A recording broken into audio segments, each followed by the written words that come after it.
My goodness, Russell, I got my jimmies rustled in this last episode. You know why? Why, Ned? Why did you have your Jimmy's mead? My jimmies were all rustled because Farm World Finn is a sexy little man. Oh my Lanta. That's how. You said you had an intro for this episode, and I didn't know where you were going, but you didn't know where I was gonna. I was going to straight to lovely, straight to sexy, straight to sexy and lovely. Potentially tops of the episode is that Farm World Finn is just like freaking. He's got the best sword arm. He's got a flamethrower. He's got just the best deep Jeremy shade of voice with a trucker hat on. I didn't even think that was him. I was like, there's no way this is Jeremy Shada doing this. And that's what I thought too. It was. It sounds so good. He's quiet. He's hard-boiled. He's a freaking masculine man. Is he the sexiest character of this episode? 100%. I mean, is he like tit-talk lumberjack hot? Yeah, sort of. Is he country? A little bit. Is he Old Man Logan hot? Yeah, he's kind of Old Man Logan hot. A little bit Old Man Logan. I was going to say hotted in the sand, bigger than the ocean. Oh man. Hey, he doesn't truck with magic. And I think a little bit of PTSD is sexy. Not too much, but a little bit. A little bit math. Just a little bit math. I don't know. Just a touch bit math, as long as it's not in a bad way and you're not scarred. But he is a little scarred. Girls like trauma guys, right? I think girls so. I think girls... I mean, I don't know. Not all girls, but the girls I know. What's that? Gosh, there's what's the quote from that movie where it's like, "You've got some battle scars, dude." Oh yeah, dude. I mean, Allie was even like, "That's the sexiest character for sure." Oh yeah, easily so. But I was like, just wait, because Finn at the end of the episode breaks Bid Destiny's glasses, and Bid Destiny, Bid D's got some eyes, dog. Yeah, a runner up, low key. What would you call it? Come from behind, sexy, maybe. Come from behind, and that's exactly where you want your sexiest character. That's where you want your sexiest character is to be coming from behind. We've started this episode strong, haven't we? What is this episode? Rule 34, the podcast. No, this is Never Ending Adventure, the Adventure Time podcast. We're talking about Fionna and Cake. This is me, Russell Tindall, one of your co-hosts, and with me as always is DJ Nettie P. And this is my first time watching this show, so we won't be talking too much about crossover, the episode. I think we'll talk about crossover a touch. I had some notes on it because it's referenced. It's important to note that that's relatively part of this episode. It's relatively part of what's going to happen later, is what I'm thinking a little bit. So I rewatched crossover today as well, just to make sure that I could bring you up to speed on anything, as well as not drop any accidental spoilers as well. So I came prepared. I think we should begin this. I mean, once we're diving in with the background, some context of season 5, episodes 1 and 2. Mm-hmm. But the things that I don't know, the context that I am missing from this episode are: how does Finn get defeated? Does he defeat the Lich? Does Bid D actually defeat Finn? I don't know that. I don't think it really matters for this episode. So I think we skip past that, the outcome of crossover. If you want to know that, or if you haven't seen it, just go watch that episode. I'm assuming it wraps up in that episode. I honestly, you can watch the episode crossover pretty standalone. It's in season 7. It's later in season 7. It happens so abruptly. It's a one-parter episode that honest to God, if you jumped in right now, Russell, and there's maybe one reference to something in that episode that wouldn't make sense. And it's the fact that Finn has the Finn sword at that point. So everything else. So if you are watching it through with Russell for the first time again, and you're really confused about this and you don't have a buddy to talk with you about every episode for an hour about, feel free to jump and just watch that episode. Yeah, totally. We'll get to it eventually. Right now in the main series, we're on season 5, episode 3 or 4. So we're making our way. I am so grateful, man. As we continue on, I am so grateful we got as far as we did with the main podcast. Oh my gosh, we would not have been able to. We wouldn't have been able to touch this one. Dude, I mean, who would have thought? I mean, again, I said this last episode, and I'm not mad about it anymore. I was a little annoyed about it. I was like, why the Destiny Gang? Why are they coming back? Why are we talking about the squirrel? But I kind of really enjoyed this episode, and I think it makes a lot of sense, especially with the context of what we're talking about. Like Fionna and Cake already a little bit of a crossover, or a little bit of a multi-worlds theory happening, and then obviously we got to bring in the other one that we had from the past, which is Farm World. So for the background context of what's going on, we look at mostly season 5, episode 1 and 2, where, I mean, I guess you're welcome to summarize it, but what I have written down, tell me if I miss anything. Finn uses the crown to defeat Destiny Gang and save his family from the burning building. Unfortunately, through his ice lightning, he causes the bomb to go off. But he makes a frozen, I don't know, some sort of a circle or something, and saves Bartram, saves his family with the ice, tells Barbar to go take his family away. And then Jake is pulled into the radioactive sludge by Marceline, and a lich comes out of Jake at the end of what we see from season 5, episode 2. And then it cuts off, and of course, Jake has his moments with Prismo from then on out. But that's kind of wrapping up what I know.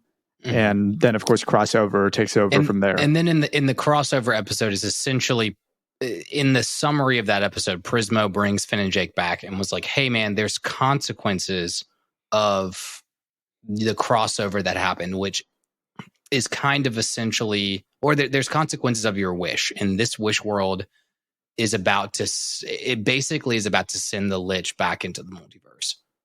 Okay. Wow. And that's why Prismo basically sends Finn and Jake back to fix this Try and help it. reality, which is what leads us with, without spoiling anything, basically leads us to a universe where Finn was Ice Finn, got rid of the crown, was not Ice Finn anymore. And then Prismo basically puts the crown back in a place again, honestly, back on Ice King's head so it can be destroyed by the bomb. Prismo replaces the crown back to be destroyed. Okay. Cool. Which is, so that's why we see in the end of this episode, there's a decrepit, burnt crown with a broken jewel. It was because it was placed back under the exploding bomb by Prismo. Yeah. So that's some spoilers, but that's, dude, it was so inconsequential when I watched through Adventure Time the first time. And again, this is why I love Fionna and Cake right now, is that we had these multiverse episodes. They would pop up, 2 or 3 times a season in Adventure Time. And I'd be like, wow, that was a lot of heavy interdimensional, we just jumped to a universe for 10 minutes episode. And now they're expanding on it, going, hey, we did that for a reason. We had somewhat of a plan for this to be very, very canonical event. Which it's just freaking awesome. I think it needed to be. Stuff. Yeah. I do think it needed to be. I think it really blows my mind when I see people in the comments of our Instagram and they're just like, oh, I don't like Fionna and Cake. It's not doing it for me. I don't like what. I don't know. I mean, I guess it's fine. It's not everybody's thing. Like I said, I think the squirrel moment with Cake is the most Adventure Time thing we've had so far. It's like that was just straight up Adventure Time classic. But this is all, we're all grown up now, or more grown up now. We have higher expectations for what a good cartoon is. And I think that's partially why. And also you have so much material to play off of. It's going to be canonical. Everything has to be in that realm. So they're crushing it. They're crushing it. I think they're crushing it more. I mean, think about it in a way too. They've got to tell a heavy story. They've got a lot of content to basically tie loose ends on. And a lot of that content, look, we've gone into this mentality of Simon's lost his magic. Betty's still gone. Fionna and Cake have lost their magic.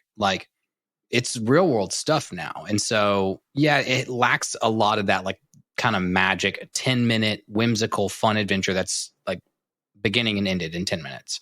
This is a beginning at episode 1, finishing at the last episode adventure, which is, if you put it all together, this is going to be a big movie, essentially. It's going to be good. Pretty much like a 6-hour, 8-hour movie at the end of the day. Yeah. Which is not Adventure Time. It's not necessarily on brand, but good gosh, if you're a Adventure Time deep lore canon fan. Like this is just doing it. It's giving it to you. Yeah. Yeah, I mean, it's coming in the back door, as we mentioned earlier. And just, I didn't say coming in the back door. I don't even remember from what behind. You said. Coming from behind. Jesus Christ. Russell's got his mind in the gutters today. I do, I guess. Well, it should be in the frozen tundra, because that's where we're opening up. Gotta get back on Adventure Time. Yes, we gotta get back on it sometime. The horses with the headlights is not my tops of this episode, but good grief, that got me. I really giggled at that moment. This opening scene in general is great because it does show you this like ice fin, how intense it is, and he wanted to freeze the entire world, and like that's what he was doing. He was lullabies were created. That's crazy. They were like whispering to their child, like, "Please don't cry." Like, the snowman's gonna come and kill us all. So it was intense. The whole like almost like horror movie movement. I like they almost shot that little scene as if it was some sort of like horror movie genre, which I appreciate because I love horror movies and it's spooky season. So yeah, and I think we need to take a moment to appreciate too. And I don't know if this is necessarily true, but in my mind, Finn's heroic, right? He has heroic abilities more than your average person. Simon is an antiquarian. He's a very normal guy, just a guy, I would even say, other than just being very smart. But Finn plus the crown seems to be super terrifying and super dangerous versus Simon plus the crown, which was kind of goofy. Yeah, and can be terrifying, but for the most part, kind of goofy and silly, We had talked about that too. Remember when we talked about that episode with Finn the human, Jake the dog, is that maybe Ice King's more empty-headedness and not evilness with the crown came from him resisting it for so long and not wanting to use it. And Finn's psychoticness and like, let's destroy the world was like, I'm going to do this so I can kill people, that's possibly where it came from. Maybe so. But I do think too, it's like the thing with the ring, which I keep bringing up Lord of the Rings. I do apologize for that. But a ring with Gandalf would be way more dangerous and way more powerful than a ring with a hobbit. The Hobbit goes invisible. Gandalf destroys everything, sort of a thing. So yeah, I've heard that theory too of what would happen if Gandalf had gotten the ring. That's terrifying theory that we will not go into. Yeah, and their plan though, Simon's plan is, all right, let's go back. I need to be the Ice King, and 3 reasons for that. And honestly, the kind of 3 selfless reasons. He's not really at all thinking about what's going to come of himself in this scenario, other than he'll be goofy, happy, and mindless and crazy. He wants to heroic suicide this pretty much. Yeah, right? He's going, 1, you have, I'm going to be powerful enough to fight the scarab. 2, I'll be immortal, so your universe will last forever. And then 3, magic again. So Fionna and Cake will also have magic again in their universe. And then they're going to recreate the events that get them back inside of his head, which will be difficult to do if he's already losing his mind a little bit with the crown. He's not going to know the ritual if he's gone batshit insane anyway. So yeah, I'm hoping he would be able to do like little bits at a time, just like he did with Marceline back in the day. So maybe he'll be able to do that. True. But I don't know. I don't know though. I was so curious. Did you have any thoughts on why Fionna passed out at the beginning of this episode? Is she just exhausted? She's just so tired she falls asleep? Yeah, I think this is maybe a fun writer thing that I thought about where I was like, okay, so many shows, so many movies cut from scene to scene to scene to scene to scene without the character stopping and eating, without the character stopping and sleeping. Same with video games. Like your character never stops. You're like, okay, so you've been awake for 17 days now. Like, okay. I think this was maybe that whole, she's real. There's no magic. And so she's been awake since the events of her popping out of Simon's head. She has not slept. She's not eaten. So that's why they eat a sandwich.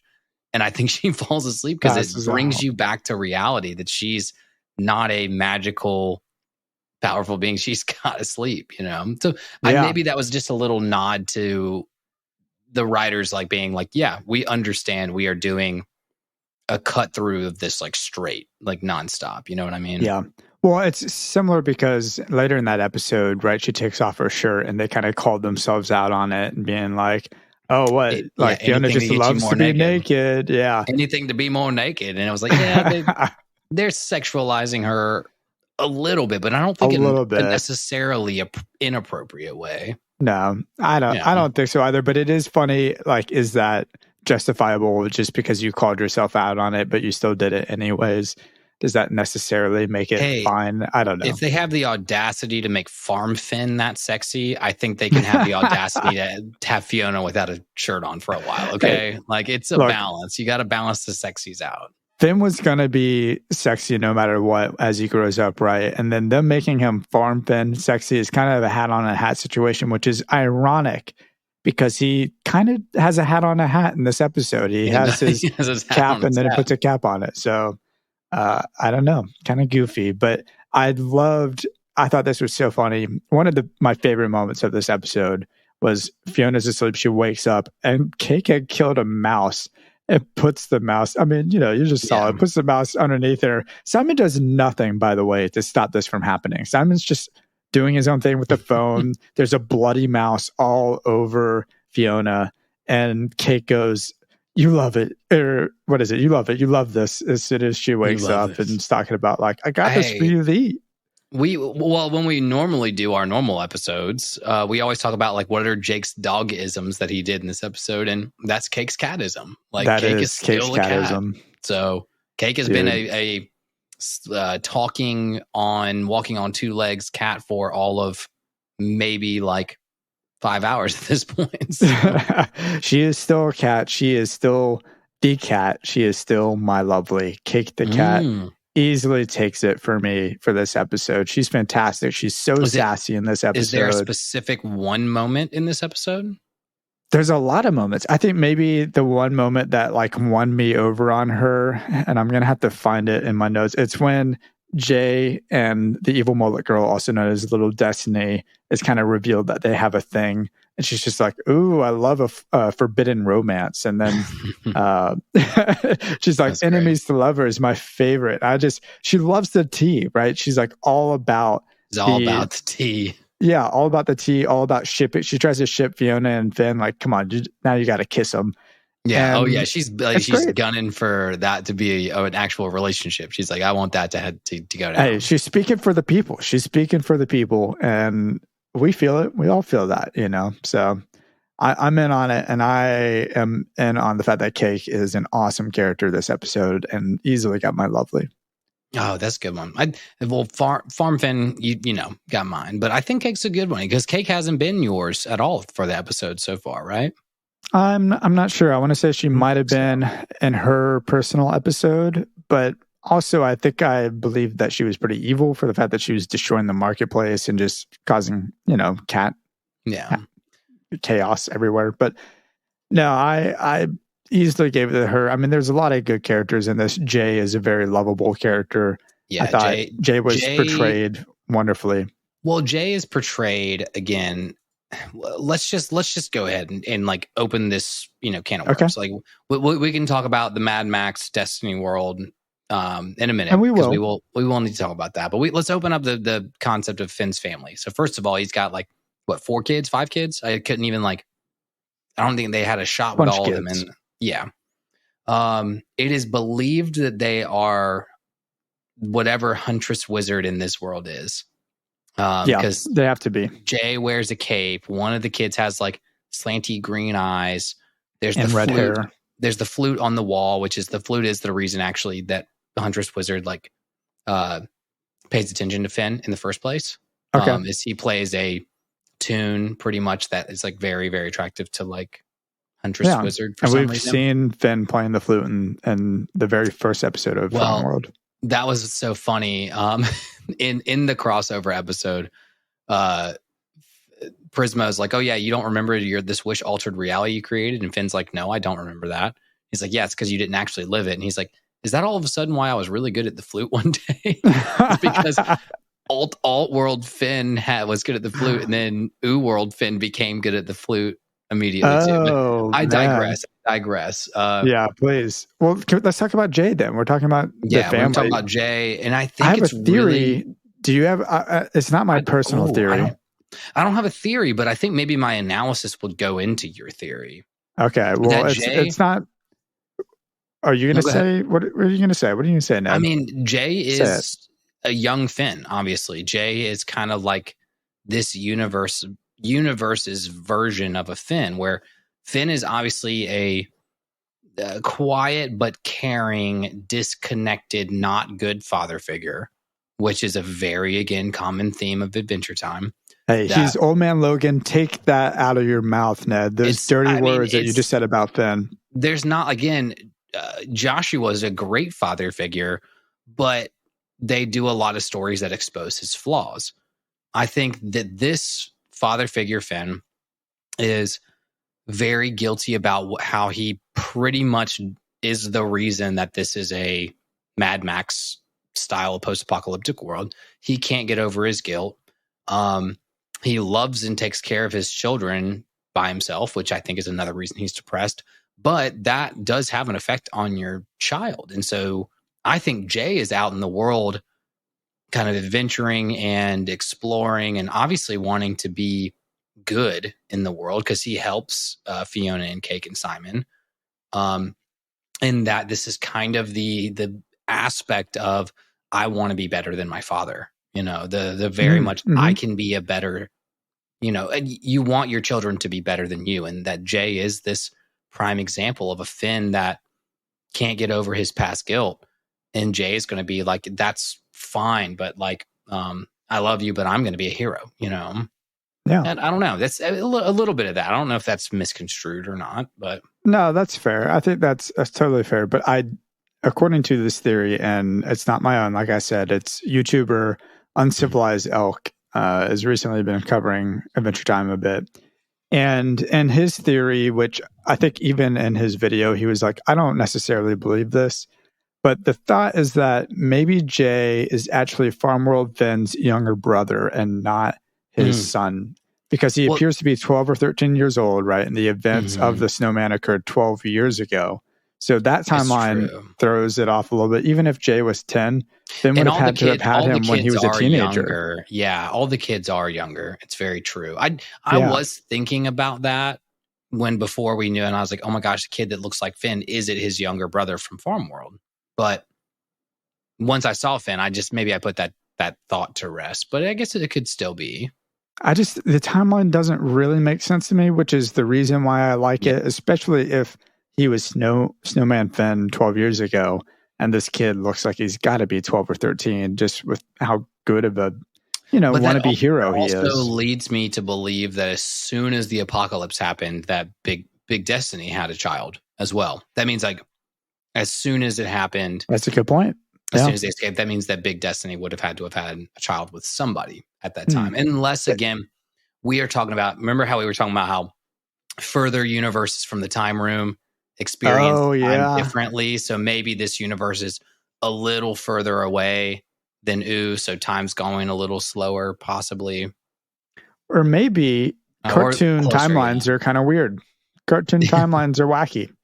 Well, the One Piece timeline sucks. That's my one complaint about One Piece. The One Piece timeline is insane. That's all I'll say.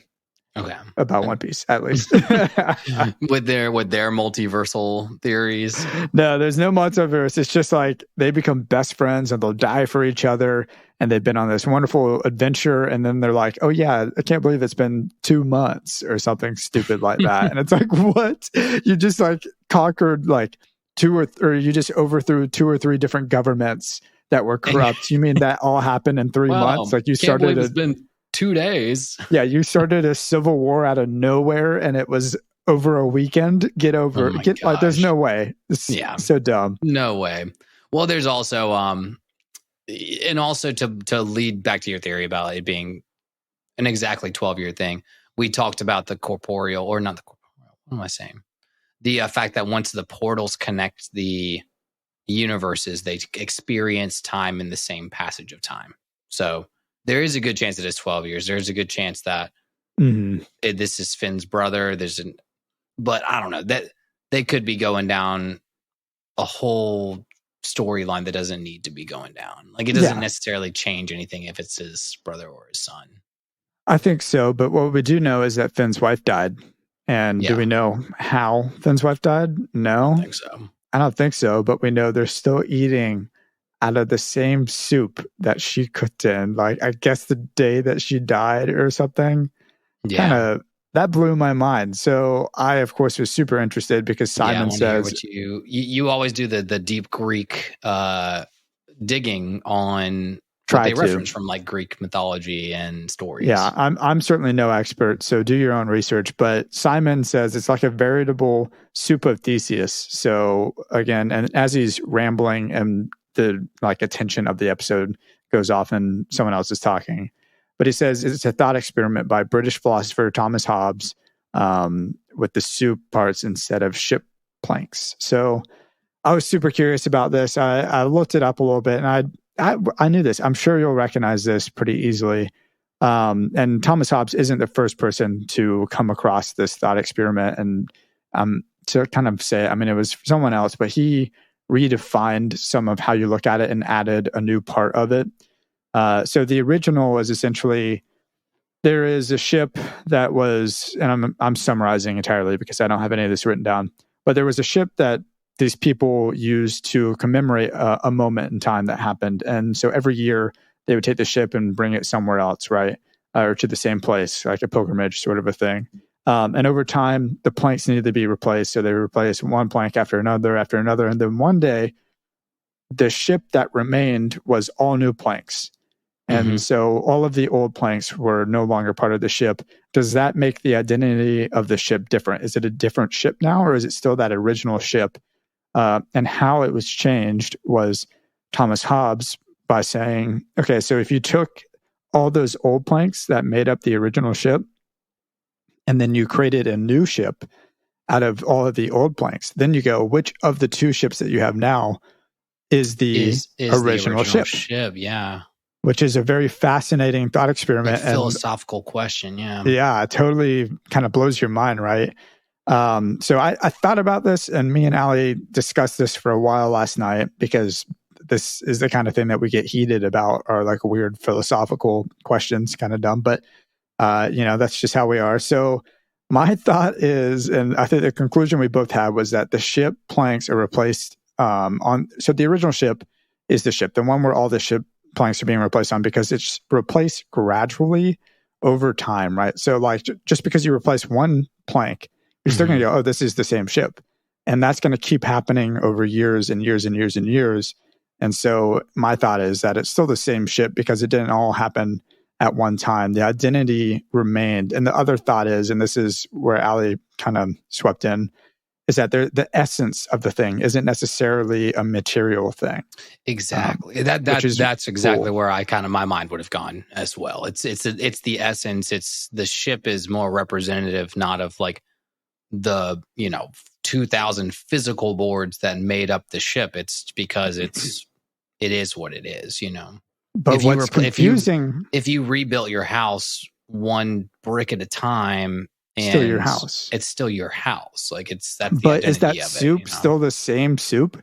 That's the question, because now, all of the soup that she worked on is gone. All the original soup hasn't been there for years and years, but right? Like kind of yes, and kind of like that's the thing. So they're a great real life example of this, and not a ship thing, but even like a consumable is port wine. Port wine is the same way, that they basically, when port wine is made, I was always wondering, I'd learned this probably a few months ago.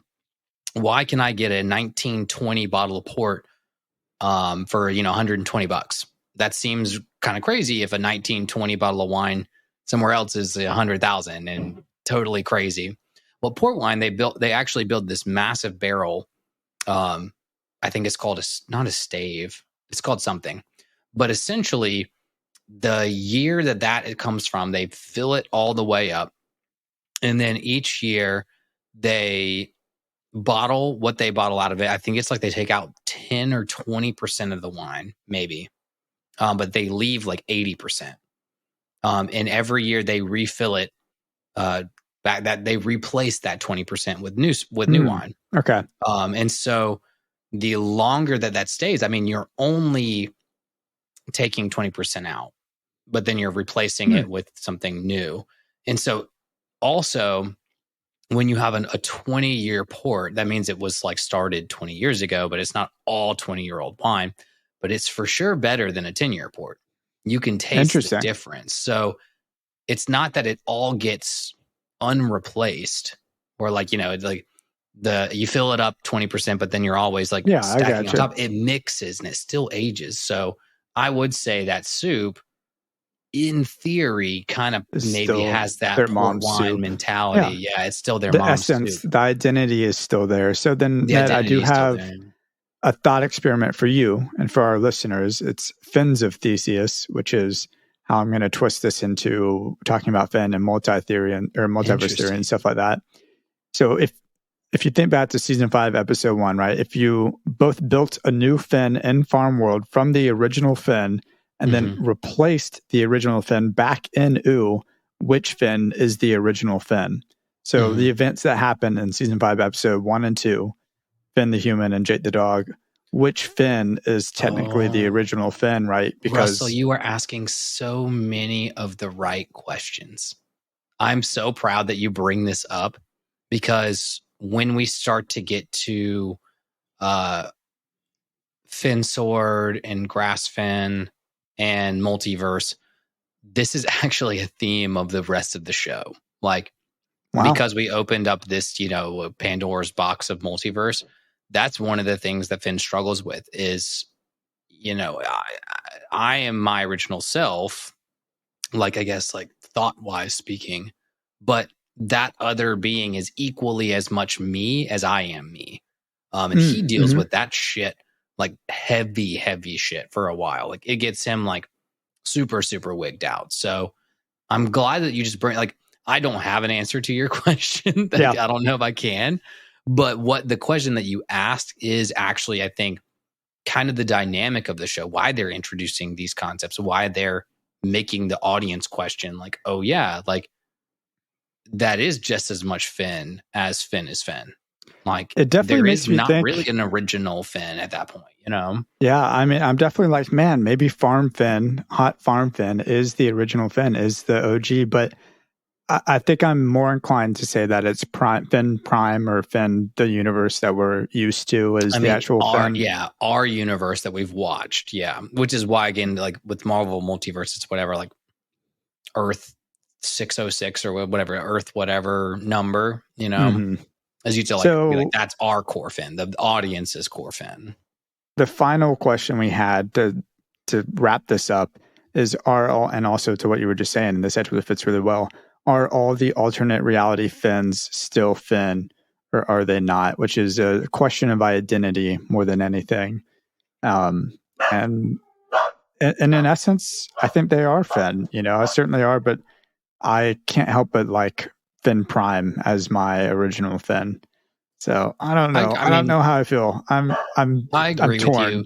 Finn Prime is obviously what we have the whole show of Adventure Time off of, and Finn Prime is the one I think is the concept of Rick and Morty. He's the thinnest Finn. He is the finniest Finn, and that's why this episode it breaks your heart, because you do see how much he's diverted off the central finite curve of Finnism, if that even makes sense. Finnism, yeah. He's the least Finn of all the Finns, and that's why I think this episode. I mean, I was listening to some other YouTube videos myself, and people are like, "This is like one of my favorite episodes." And like the visioning Finn, the fact that he could get like this is like depressing to the audience. I'm like, definitely, this is not my like. Oh, it's just so sad that it was these like levels of events that got him this depressed, if that makes sense. Yeah, definitely. Well, dude, let's take a moment and go pet our doggies, because they seem to be. You obviously heard all the dogs in the background there too. So yeah, my dog just heard something as well. So we'll pet our dogs and then we'll cut back in and we'll talk about the episode. We'll actually talk about we just got happened? We just got to be like, oh, Mad Max, and that's like the rest of the episodes. Yeah, no, it'll be good. It'll be good. Stay tuned. Stay tuned. Road loot. That's right. Ned, you know what my tops of this episode is? Road loot. Tops. It's the best. Best part of this episode. Have you ever played Fallout 4? Well, okay, great point. Video games, Fallout 4. I was thinking, have you ever been a new RuneScape Hardcore Iron Man? Of course, you gotta get that loot that you can just pick up, man. I mean, it's the tops. It's got to be the tops. It is literally the concept of every Bethesda game that's ever existed. Totally. I mean, she's got daggers, shoes, goggles, purse. I mean, you name it, it's there, and she's picking it up. And I'm all about that life on my RPGs. Now, I do have a question though, in terms of like how you feel about this, because I almost feel like it's overdone. That post-apocalyptic, a lot of shows and a lot of concepts go post-apocalyptic. Immediately they go Mad Max. Immediately road loot becomes like what would you call it? Desert steampunk or something like that. Yeah, like loincloth trade and barter and all that. I mean, it's there's a level of primitiveness that occurs whenever they go kind of in the Mad Max world thing. And I wonder, I think that would be true for like a month or two, but I think very quickly you'd have new like power and new like currency and all that stuff would form super fast, because the groups of people or whatever town that you're in would very immediately go, hey, we got to get some rules and we got to figure this out. People can't just be killing people over like chapstick. You know? Yeah. No, so, I think it would become way more about like not like loot and bartering. It would just become trade. Like half of everybody would provide services at a central location, a central city, and then half of everybody would be like nomadic. They would be traders. They would go out and they would be like, I'm going to go out to the village that farms all the green beans, and then I will become the trader, and I will bring the green beans to the city where everybody will buy the green beans. So, well, what I liked about it was no magic. I thought that was great because that felt right. Is that there isn't magic in this world right now, or necessarily they haven't seen it since Snowman or Finn, Ice King Finn.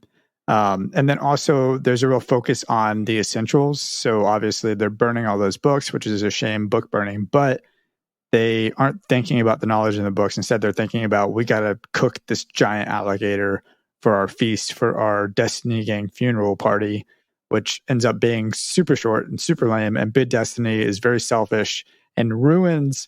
That was Popcorn's moment, dude. That was Popcorn's moment. Old man Popcorn, he died doing what he loved. And Bid D comes in here and is just like, I claim his territory. That's it. We got his territory. That's not the worst. I mean, if you were thinking about society like that, I think it would end up being like that. Oh yeah, he did a good job at being whatever Popcorn gang that he was part of, and now he's done. We are moving on. The post-apocalyptic society does not have room for sentiment. You know? Hey, over the past 12 years, he's done so much that he was able to be known for a guy who loved to ride alligators like horses, and Popcorn deserved more than that. But he did. It was funny to see the little bit of like gang rivalry that you have with the reindeer gang being like, yo, no, there was a treaty that was signed on his deathbed. Like, that's our territory. And then little Destiny, who ends up playing a much bigger role with Jay later in this episode, swings in and just about murks the dude. Yeah. Oh, it was good. It was a good scene. It was, I thought the scene leading up to that was a little bit more fun, just in terms of the fact that it was like, it felt like the City of Thieves in Adventure Time too. You know what I mean? It felt just like the City of Thieves. That's where I was going to say. It was like, it felt like drops the center block on the head, steals the tire goes on the car runs away, and that car becomes a wheel to another bigger car. Yeah. And I was like, this is so City of Thieves moment. I hope that that's what they intended to. I really hope so. And you almost had another lovely for me, because the punk girl who's like, please, I'm just a sweet butcher. Yeah, Sweet Butcher was on the list of potential lovelies for sure. She's great, dude. Juice Bruce can bite the dust. Juice Bruce needs to get freaking cooked. I can't stand.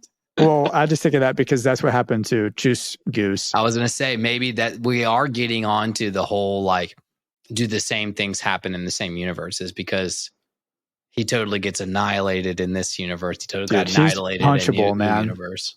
Talk about the most punchable characters. Got to be Juice Bruce. Freaking making bad trades for a fake crown, and then also he does have a zombie bat, which is pretty cool, like a apocalyptic zombie bat. Apocalypse bat, but But Kate goes One Piece geared, second gear, and freaking knocks the crap out of him with their giant fists. And I adored Cake for that. Maybe the only reason I needed to have for her to be my lovely this episode is the fact that she knocks Juice Bruce out of his shoes. It's amazing. I do love, man. I think I've loved it because we talked about it so much on this podcast, that like the fact that she does Mega Fist, she can't bring it back in. She's still learning her stretchy powers. But then when she tries to punch the Destiny Gang later, tiny, she can't do it. So we've talked so much about like, oh wait, what's Jake's stretchy power capability? Why is he tired? Why didn't he stretch to the size of the earth like every time we have an issue? Is that she got to figure it out? It might be like an energy based thing. She expended so much energy to do a mega punch that she doesn't have the energy to do anything later. You know, I mean, at the end of the episode, they freaking tie them up with her own arms, which was also hilarious. And I don't think she has the energy to unstretch her arms at that point. No, she was trying to figure it out. I think she just doesn't really know how. I mean, she probably could do something small like that, but it was just so funny where she's just like, everyone's wrapped up because of her and she can't do anything about it for a while there. But the town, to wrap up the town, like there's just so many wonderful characters that are introduced, and Trauma John is another one that I could not help but feel so much pity, or I don't know if it's pity, like I just felt bad for the dude. His name's Trauma John, and Finn burns him at the end of this episode. He's got enough trauma going on. This anime character, I don't know where they got this anime character from, but he's got too much trauma to be burned by Finn's flamethrower. He looks like a Stretch Armstrong type character. Like, he's a G.I. Joe kind of guy. He almost got my lovely, but not because of anything he did, just because his name was Trauma John. That's fantastic. Such a good name. But you're right though. I feel like we get introduced to a lot of fun characters. It's fun to get back into, again, I in my Adventure Time experience, Farm World always wigged me out. I was like, we did this whole multiversal thing. It's a really, really important anchor and milestone for the Adventure Time universe, but we don't expand on it. And because we don't expand on it, it got kind of annoying. I was like, why do we give a shit about Farm World? Yeah, why the fact that we're revisiting it and being like, I mean, again, slap me on the face because I keep bringing up Rick and Morty. When Morty in season 6 goes back to Cronenberg world, and he's like, we are really seeing the true long-term effects of this multiverse that we have affected. That's our fault, essentially. And that, it's Farm World Finn's fault, but it's real world Finn's wish that does it. It's the long-term effect of this whole like splitting of this new multiversal universe. So yeah, I would slap you on the face, but that was too beautiful. So thank you, Ned. It's too beautiful. Too beautiful for me to slap you on and also you're in Atlanta and I'm all the way up in Nashville. So I can't really do that very easily. But I wish I could. I could. I know you go to bed every night wishing you could slap me in the face. Yeah, there you go. No, I thought that was great. I got to say, though, I was a little annoyed. Scarab's back. Scarab is chasing them from world to world. And I think the next episode, because I haven't seen the next episode, I think it's Ice Prince or something like that. I would guess, he teleports with them at the end there. He almost kills Finn, maybe kills Farm World Finn. Maybe kill. Dude, I don't think he does. I don't think obviously that's coming back. That has to be coming back later. But he double needles him in the face. Like it's hard to not believe he's not seriously injured. But we definitely have, all right, new world. Okay, we're going in it with Scarab, and he's chasing us around, and we'll see what shenanigans happen next episode. I don't know. I don't know how I feel about Scarab being the big bad guy for this whole series. I mean, yeah, I'm like I said, I'm holding out to believe that after again, I watched Crossover again, and the first mention of Prismo's boss was in the episode Crossover, and then Jake's like, "Dude, you've got a boss? Like, who is that?" And then they forget about it. So I do think there's possibly. You remember? Oh my God, I think I'm tying it all together, dude. Okay. Remember how Golb is like the ultimate, like insane, powerful being in the universe. And then when Simon in the first episodes of Fionna and Cake has a miniature like Golb statue, and Prisma's like, dude, why are you messing with my stuff? I was like, is Golb his boss? Like, oh, that would be fucking crazy, dude. That would be crazy. And we just don't know that. You don't have any and we just don't idea know. about Yeah, we that? just never knew that Golb was essentially the boss, the god of cosmic beings. That's why Golb, or like Globgrod. I'm going to mess it up right now.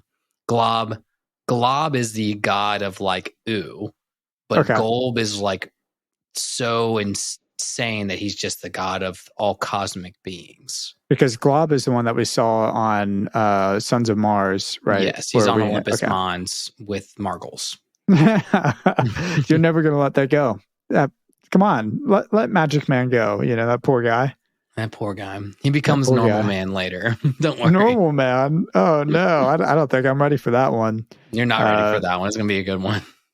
Speaking of Normal Mans, though, Bid Destiny, definitely not the sexiest character ever, despite the fact that his eyes are weirdly anime when his glasses get broken. But I did love when we're having this fight scene and the romance is revealed in front of everybody and Cake's having her moment. You know, you have Bid Destiny show up and he's just right. That's right, my traitorous daughter. And he almost seems happy about it.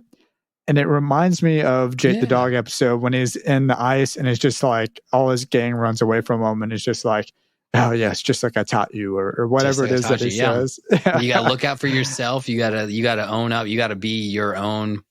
You got to like his whole mentality is stick it to the man. And at this point, he's the man.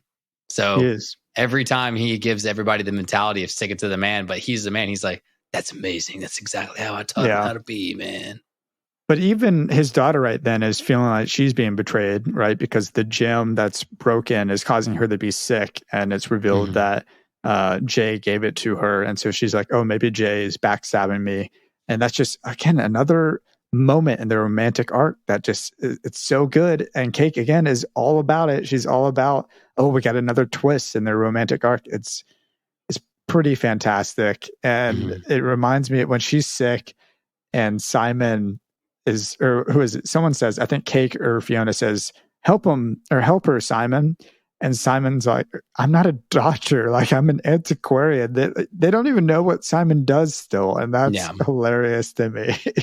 The antiquarian thing just goes right over their head. They're just like, I have no idea what that means. Let's just, you're a doctor. Well, nobody's called him Dr. Petrikov at this point. Like, even though he may have a doctorate degree in antiquarianism. That's true. It's true. And of course, Finn comes in on Bartram, the taxidermied donkey, I'm guessing. No, kind of weird. It's got to be. No, Bartram. You think Bartram's still alive and still kicking? Yeah, Bartram's still alive, bro. Yeah. He comes up in crossover. Remember, Finn sends his family off on Bartram. And then in crossover, he freezes his family and puts them in like in a block of ice. And I guess they escape at some point. I don't know.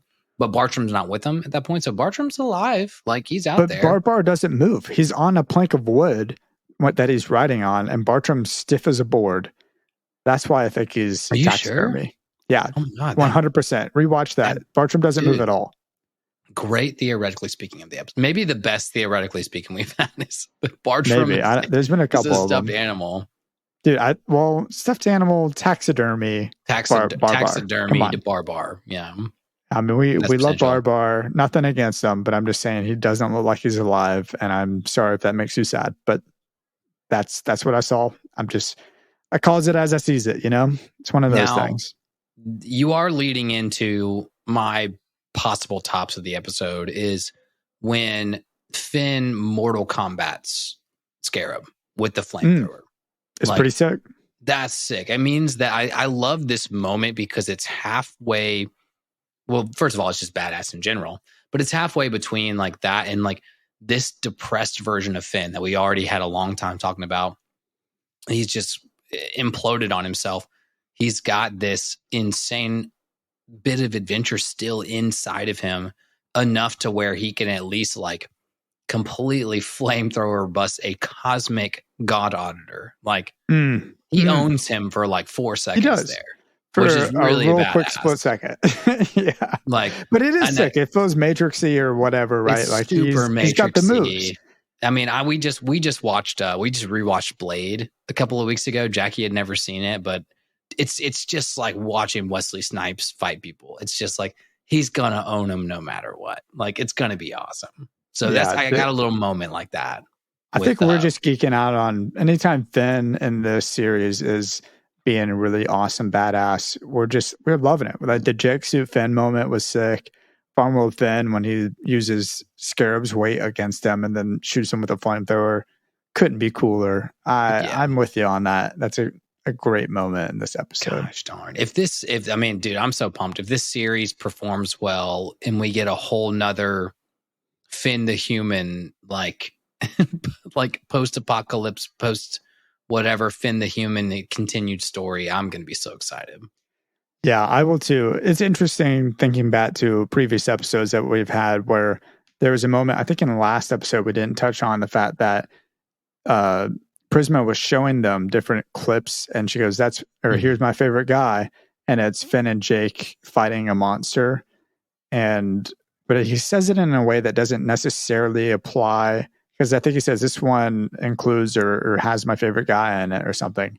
But I don't think it necessarily says this is actual Jake. This is the Jake. This is the Finn fighting this monster. Or this is a clip. Like he doesn't say maybe this was a clip from the past or something like that. So there's just not enough information on like what is actually happening with Prime World Finn again at the moment. If this show leaves more like stones unturned and loose ends, then we are keeping it open for either a Fionna and Cake season 2 or an Adventure Time season, whatever, 10 or 11, however you want to. There's a lot of people that I don't know. I watched on different platforms. There's a season 10, there's a season 9. Depends on how you look at it, but yeah. Well, hold on, I'm drawing a blank, Ned. Have we seen like Prime World Finn yet in the series? No. Well, I would imagine that this Simon Petrikov, like this specific Simon Petrikov, is that original one that with like the biggest burly Finn, where they do the Simon Petrikov episode. That has to be Prime World because that's exactly how the series ends. That's right. Okay, I forgot. World. So that's why when we saw younger Finn defeat the giant robot chicken, and this Finn, I think Prime World Finn is older. Yeah, but again, right. I think that they probably won't explain it. It's getting too. It's still a relatively kid show, but that time goes faster closer to the time room. And they've kind of explained that the time waves ripple off of that. So that my bad. Dumb question. I totally forgot about that. Farm World is a little further. Time goes a little slower. Finn's a little younger. That our Prime World is closer to the time room, so time passes quicker, which is why we have an older, big, burly Finn, Yeah, and of course, Finn tried to console Simon. That's what was going on. Yep, totally forgot. Well, it's been a long week, so. It is 5 episodes of this is an insane amount of information. I feel like I'm still trying to process. The first time I watched the last episode with Prismo, I shit my pants. Like, I was like, that was insane. How much information was crammed into like 32 minutes. Yeah, you texted me right afterwards. And what's really cool about that is I got to see how Ned responds in real time. If you're a Patreon subscriber, we have a Discord and you can see, and sometimes I was like the other day, I was like, hey, I'm watching this episode and people responded to it, and I'm just like, I'll tell you what I think before we ever record the episode about it. So, hey, a little plug for my recommendation, which is our Patreon, the Never Ending Adventure podcast Patreon. On it, you can get the NEA and Beyond podcast, which is part of that. But before we go too deep into our recs and all that, let's wrap this up. Ned, what's your lesson? What's your takeaway from this episode? I got a couple of them. I got a couple of good lessons. First one's road loot is the best. If you're getting loot, it's on the road, man. You're going to find some good stuff. You're going to find some stuff that you can break down and use for materials for building all your, weapons and armor. And that's if you're traveling. If you're a traveler and you're doing that, if you're on the highway and you're just driving down the highway, maybe don't stop and pick up things on the side of the highway. Maybe don't. Maybe don't. Maybe unless it's just like a boat. Yeah, I've been tempted to pick up a couple of boats on the highway before. I mean, if your whole thing is picking up garbage on the highway, that's awesome. Thank you for doing that. Why are people throwing their garbage out on the highway? That's my real question. That's garbage on the highway, boats on the highway, cards left on the highway. That's not good road loot. But no, the road loot is the best.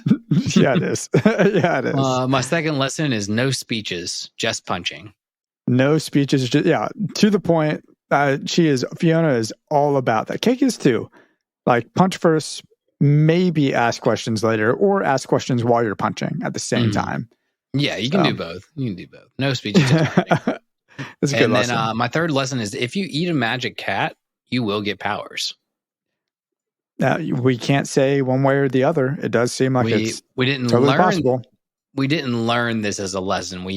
Maybe that is a potential lesson to be learned. We still have yet to figure out if you eat cake, will you cake the magic cat when you get powers? We should try that. We'll give it a go. We'll write into the authors of this show and see if they want to do that for the next episode. My lesson, I've got one. It's become a lumberjack. That's what I learned. I need to become a lumberjack. Cutting wood is hot, and that is what I learned. If I want to be hot, I got to start cutting wood. You got the beard for it. That's for sure. The beard is grossly long right now. I don't know if I'm proud of where the beard is at the moment. I'm proud of where I've seen your beard way grosser than this. So I think you're good.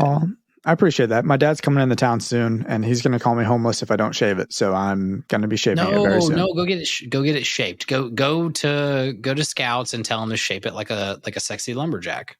Oh, okay. Well, maybe I'll do that. I'll ask. Actually, Ali was like, "You should get a mushroom. You should get a mustache." I was like, maybe I'll do a mustache for a weekend or something. You would have probably the world's most insane mustache. I can tell you that much. It'd be pretty thick, and it would be a little bit red. Not much red, but a little bit red, and I'm proud of it. Ned, what is your recommendation? My recommendation is post-apocalyptic RPGs, honestly. Okay. And it pertains to this episode, Fallout 4. Fallout 4 is a fucking awesome game, dude. I will tell you, I've put so many hours into that game, and it makes me want to play the one that just came out, Starfield. Bethesda just came out with pretty much Fallout 4, but it's 4 times larger or 14 times larger, and it's in space. And I'm like, I've seen posts about it. It came out like a month ago, maybe. And people are saying it's unreal, but it's kind of post-apocalyptic, kind of in space. But really, if you want an easy, I'm talking $10 game to pick up, Fallout 4 is a fun game. And it's all about road loot. It's all about post-apocalyptic. It's all about, and it doesn't go, only one of the little cities is super Mad Max. And then there's other people that go like super steel cyberpunk. And there's other people that go like super like underground scientists. So they kind of show that there's more post-apocalyptic than just Mad Max. So yeah, cool. That's one of the better Fallout games for sure. If you're doing Zelda Breath of the Wild, which is also sort of post-apocalyptic, they're all kind of Mad Max. If I'm thinking of like the goblins and stuff, it's just how that world's set up. But that's also a great game in that world, I would say. You were playing Name of the Wind, or not Name of the Wind, geez. The second one, right? Did you ever finish that? No. No? It's so big. I only got it. I'd put maybe like even 5-6 hours into it. And like, I was so far along in the game and I was like, there's no leveling up. So I was like, I just feel like I'm just running around. I have no idea where I'm going. I have no idea what missions are important. The missions are like, they rank them, and they've got giant yellow dots on your map for the There's giant yellow dots, but there's like 5 of them, and they're like, go to these cities. Yeah. And I'm like, that's true. Do they have rankings on that? No, you just choose. That? The game itself will get harder. The enemies will get harder as you go. Getting to as you get city, better. You like pass 1,000 different things that you can't explore because you don't have anything. And I feel like I put like 7 hours into it, and like, I still can't do anything. Oh, dude. I think we're in a very similar spot. And my thing is I can do too many things and I just don't have, I wish if I was there, I'd show you. Anyways, this is not what this podcast is for. We'll talk about it off the podcast. That's what NEA and Beyond is. Well, we might do a whole. We already did a video game episode. we might do a whole Zelda episode. I don't know. Oh, maybe. Yeah. All right, y'all. Well, thank you so much. Check us out on Instagram at Never Ending Adventure Podcast, TikTok at Never Ending Adventure Cast, Twitter at NEA_podcast. Email us your thoughts, your opinions. Get on the Traveler's Log. I love your theories. I love your controversial thoughts based off of our thoughts. So don't be a dick or something on there. But if there is something we said that you have a different point of view of, or you have a different opinion on, let us know. I'd love to share it for the travelers. We can only give the thoughts and opinions that we have based off of our own limited perspectives from our childhood and lives that we've been living. So it's great to have other people chime in as well. And man, I'm really looking forward to the next episode. It'll be episode 6 of the Fionna and Cake series, and we'll dive deep into that next time. Well, until then, Nettie P, you know who I've been? I've been Russell, and party forever. I've been DJ Nettie P, and I love the cheer guide so very much in my heart, down in the bit of my little tiny soul. It's good. In party forever, I'll do it to you too.